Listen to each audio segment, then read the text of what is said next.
35 લાખના ડ્રગ્સ કેસમાં લઘુમતી મોરચાના ઉપપ્રમુખના પુત્ર રેહાનની પૂછપરછ માટે પોલીસ પહોંચી છે.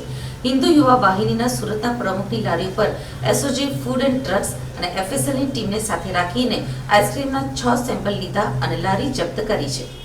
ઉધના દરવાજાની હોટેલમાંથી રાજસ્થાનના કોલેજિયન યુવક પાસેથી 35 લાખનું એમડી ડ્રગ્સ પકડાયું હતું. આ ડ્રગ્સમાં પકડાયેલા હિન્દુ યુવા વાહિનીના સુરતના પ્રમુખ વિકાસ આહિર રૂપાલી સિનેમા પાસે આઈસ્ક્રીમની લારી ચલાવતો હતો. આથી એસઓજીની ટીમે પાલિકાની ફૂડ એન્ડ ડ્રગ્સ વિભાગના સ્ટાફ તેમજ એફએસએલ અધિકારીઓ સાથે આઈસ્ક્રીમના 6 સેમ્પલો લીધા હતા. પોલીસે આઈસ્ક્રીમના એમડી નાખતા હોવાની આશંકા લાગતા સેમ્પલો લીધા હતા.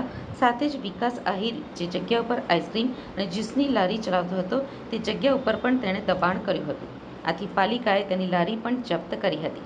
પકડાયેલા હિન્દુ યુવા વાહિનીના સુરતના પ્રમુખ વિકાસ આહિરની છેલ્લા 3 મહિનાની કોલ ડિટેલ્સની તપાસ કરાય તો શહેરના પોશ વિસ્તારના સારા ઘરના નબીરાઓના નામો સામે આવી શકે છે. ડ્રગ્સ માફિયા વિકાસ આહિર અને અનિલ ઉર્ફે અનુ લાકડાવાલા બંને ચર્ચી છે. ભાટેના પંચજીલ નગરમાં ભાજપ લઘુમતી મોરચાના ઉપપ્રમુખના પુત્ર અને સૂત્રધાર એવા રેહાનની પૂછપરછ થઈ છે. જોકે મુંબઈ કે અંકલેશ્વર ભાગી ગયાની આશંકા છે. 35 લાખના એમડી સાથે રાજસ્થાનનો ચેતન શાહુ પકડાયો હતો. ચેતનને એમડી રાજસ્થાનના ડ્રગ્સ માફિયા જાવેદે આપ્યું હતું, જેને પકડવા એસઓજી રાજસ્થાન પહોંચી છે.